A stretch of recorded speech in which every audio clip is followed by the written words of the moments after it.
Now, Donald Trump's avalanche of executive actions and institutional overhaul has reached the doorstep of the U.S. Postal Service. But mail carriers in the country have not taken it well. The protests erupted on Monday on the streets of Washington, D.C., where hundreds of workers from the Union of National Association of Letter Carriers demonstrated against Donald Trump's remarks suggesting a takeover of the government agency.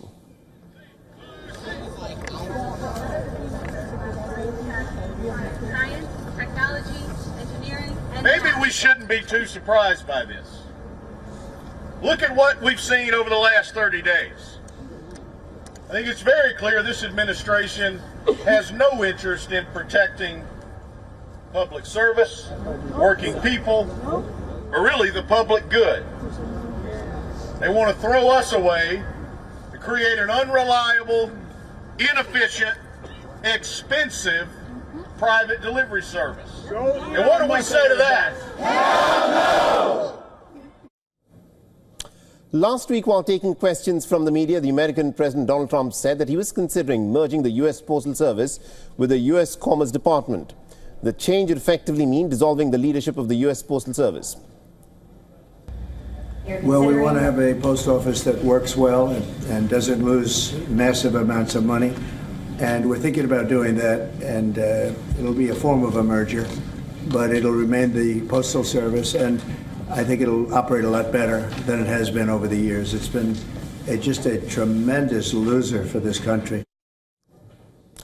The U.S. postal sector is a $1 trillion industry. The USPS actively employs more than 500,000 people across the country and caters to nearly 167 million residences, businesses and post office boxes.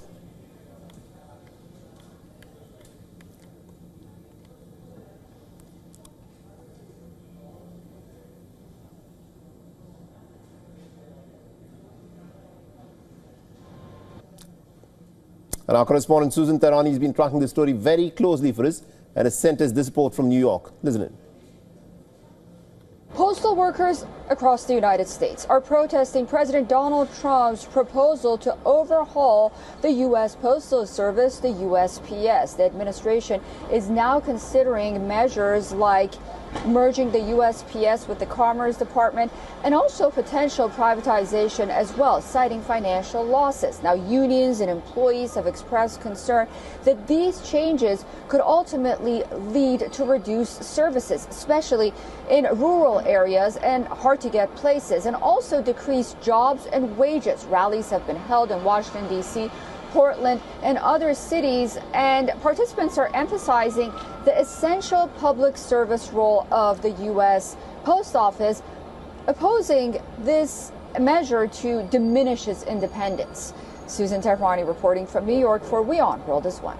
For all the latest news, download the WION app and subscribe to our YouTube channel.